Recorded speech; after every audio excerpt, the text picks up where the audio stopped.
Welcome to AM Best Audio.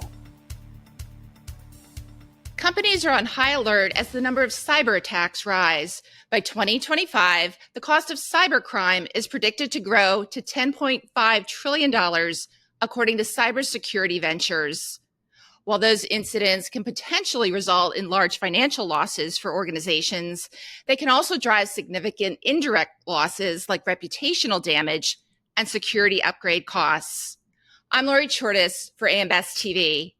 Cyber risk has increasingly become a boardroom issue, and companies need to put a host of cybersecurity and risk management measures in place, including cyber insurance, to protect their organizations from the risk of financial and reputational harm from these incidents, according to David Finz, first vice president in Alliant Cyber, and he's also author of the book, The Cyber Insurance Imperative.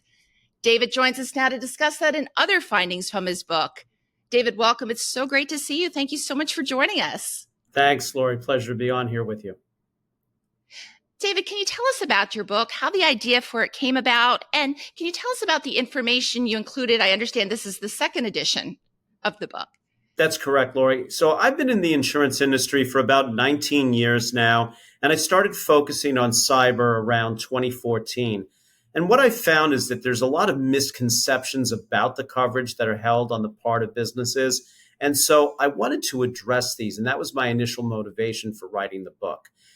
The second edition came about as a result of the heightened awareness around security controls that followed the ransomware epidemic, and also the need for businesses to keep their coverage in pace with the changing threat landscape.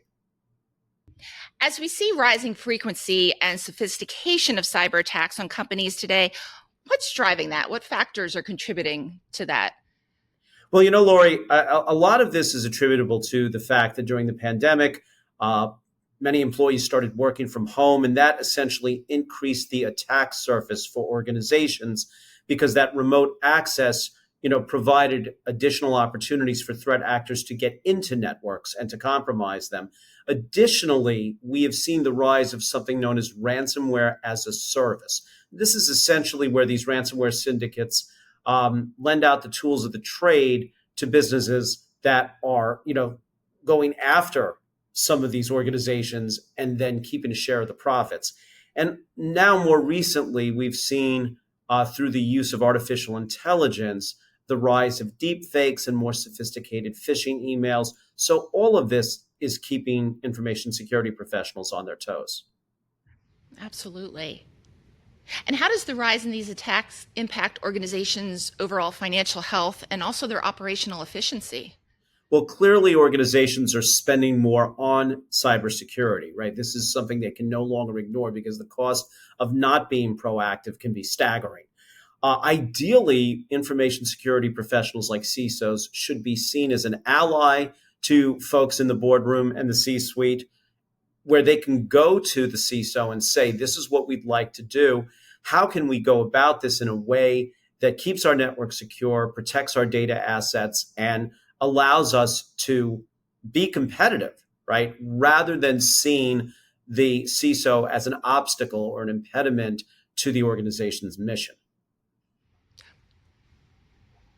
Can you tell us a little bit more about how cyber attacks affect customer trust and companies' reputation, and what measures can business leaders take to rebuild trust after an incident? Well, what I have found working with a lot of organizations who have been victims of cyber attacks is that consumers can be very forgiving when they see that a company has been attacked. What they're less forgiving about is when the company mishandles the incident response. And that's why it is so important that businesses have a plan to communicate with each other and with their stakeholders following an event to, restore that trust and make sure that employees, consumers, shareholders are all aware of what measures are being taken to restore the network, to protect data assets, and to get the company back online. One of the ways that companies can do this is to essentially run a dress rehearsal known as a tabletop exercise. And apart from the technical aspects of running such an exercise, one of the things that gets fleshed out, if you will, is how the organization is going to communicate internally and externally during a crisis and how decision making will take place, given the fact that their normal lines of communication may be compromised due to a threat actor being in the network. So how are companies adapting their cybersecurity measures to counteract the rise of these attacks? Well, there are so many measures that companies can take now to secure their network and data assets. And these are the questions that underwriters will be asking during the cyber insurance application or renewal process. Some of these, and there's just too many to list here, include deploying multi-factor authentication, conducting penetration testing on a company's network, data encryption, privilege access management, having a plan for addressing end-of-life software. This is software that's no longer being serviced by the developer. Having a regimen around third-party risk management, making sure that they thoroughly vet the vendors, the service providers that they are using, particularly when there's sensitive data being handled. But also, importantly, overlaying all of this is integrating cyber insurance into their incident response planning. Customize your data experience. BestLink now offers an interactive company dashboard that provides company-level intelligence in a fast, user-friendly interface featuring interactive tables, charts, and Sparkline performance histories. Customize the dashboard tiles to prioritize the insurer ratings, data, and analytics that best support your workflow. AM Best. Our insight, your advantage. And what about for insurers? How are insurers responding to the rise of cyber attacks? And what role does cyber insurance play in a company's overall risk management strategy? Well, the underwriters have become much more astute in recent years.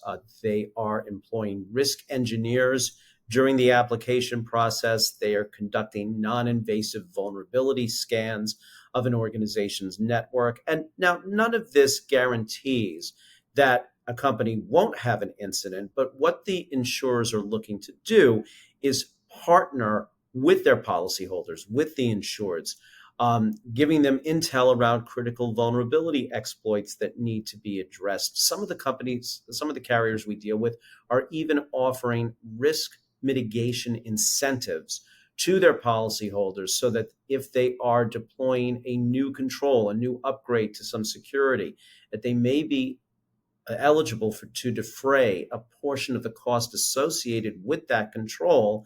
And, it's sort of like a defensive driving discount for businesses that want to enhance their security. And so there's more of a partnership around the process of helping insureds improve their cyber maturity and reduce the likelihood or the potential severity of an attack. When you look at cyber insurance, how has it matured in recent years to address new areas of risk? And are you seeing more companies today considering or purchasing the coverage? So cyber insurance has developed in waves, if you will. Now, back in the 2000s and the early 2010s, some of the early adapters of this coverage were companies with large quantities of data, banks, retail, hospitality. And data breaches were really the focus of the coverage. Over time, however, as the threat environment has evolved, the coverage has grown with it to encompass business interruption loss, cyber extortion, and more recently, electronic crime in all its various forms, fraudulent transfer of funds, social engineering, invoice manipulation, cryptojacking, which is essentially utilizing an organization's electrical or computing power to mine for cryptocurrency. And so the first party coverage has really expanded to provide more of a comprehensive solution. On the third party side of the ledger, as we have seen the proliferation of data privacy regulations, as well as some attempts on the part of consumers and employees to launch class actions, we've seen the importance of the third-party coverage develop as well. Over the years, there have been some myths and misperceptions surrounding cyber insurance. Can you tell us about some of those, and can you help us debunk some of these common myths? Well, Lori, there's just so many of them. And as I alluded to earlier, that's part of the reason that I wrote the book. Right. One common misconception is that cyber insurance doesn't pay claims. I can assure you that having personally handled many 6, 7, and even 8-figure claims and recoveries for my clients, that is clearly not the case. Where that misconception seems to have arisen from is an attempt by some businesses over the years who either didn't purchase cyber insurance or didn't purchase enough cyber insurance to attempt to trigger coverage under another policy that wasn't really originally designed for that purpose, whether it was general liability or property. And this is a phenomenon that the underwriters refer to as silent, brokers might call it non-affirmative cyber coverage. In recent years, however, the underwriters have really attempted to tighten up their language and to try to wall this risk off into its own dedicated line of coverage. But a lot of the bad press around cyber insurance really arose out of attempts by these businesses to trigger coverage under these other policies. And if you don't read past the headlines, you might have the impression that they purchased a cyber insurance policy that the carrier wasn't willing to pay on a valid claim. Another myth that seems to have developed is that brokers are encouraging their clients to purchase insurance instead of investing in cybersecurity. Now, I can tell you that we would never do that. A responsible broker would never encourage a business to shortchange their cybersecurity. And more importantly, the underwriters would not want to offer terms. They would not want to quote that risk any more than you would want to see your client spend money on fire insurance and not invest in sprinkler systems or conduct fire drills. Our approach has always been to secure your network and data assets to the extent that you are able, and then recognizing that it can never be 100% foolproof, to transfer the remaining portion of the risk. And so cyber insurance is really intended as a backstop, not a substitute for good cyber hygiene. But the myth that is really the most unfortunate, I think, is when a business believes that they are too small to be the victim of a cyber attack, that they wouldn't be on the threat actor's radar. Unfortunately, a lot of businesses have found out that everyone is a target, and that it's only after they've had an event do they realize the necessity for the coverage. And of course, at that point, the damage is done, and it may be harder for them to actually qualify, but we're here to assist them. What role do risk advisors play in aiding companies navigate the new reality of cyber liability? Right. So insurance brokers who want to get involved in cyber coverage really need to go beyond the insurance transaction, right? Initially, when we work with a client, we want to assess the cyber maturity of their regimen and also quantify the risk. What keeps them up at night? What are their most sensitive assets? What is it that we are trying to protect? And what is the likely outcome of an event in terms of insuring it, much like you would insure against a hurricane, right? How much limits do I need to survive the 1 in 100 or the 1 in 200 storm, if you will? We also believe in connecting our clients with service providers who can help them get the necessary controls into place. So if we identify that there is a deficiency in their controls, we have strategic partnerships with vendors that we have vetted and that can come in and help enhance their cybersecurity. And personally, my swim lane, if you will, is around negotiating the policy wording and assisting them when they have a claim. So the coverage and the claims are, really essentially why folks buy the coverage. And so we want to make sure that the policy is fit for purpose and that it performs when they do have a loss. And David, what do you hope readers will take away from your book? Well, that cyber insurance is an integral part of the overall risk management and cybersecurity regimen of an organization. It's another tool in the toolkit.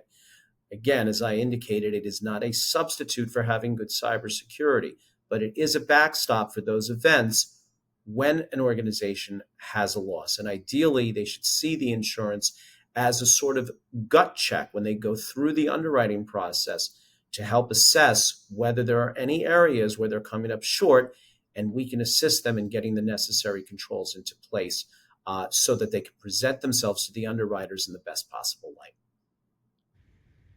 David, this has been so informative. Thank you so much for taking the time to speak with us today. Thanks, Lori. Thanks for having me on. That was David Finz, first vice president in Alliant Cyber and author of the book, The Cyber Insurance Imperative. For AM Best TV, I'm Lori Chortis.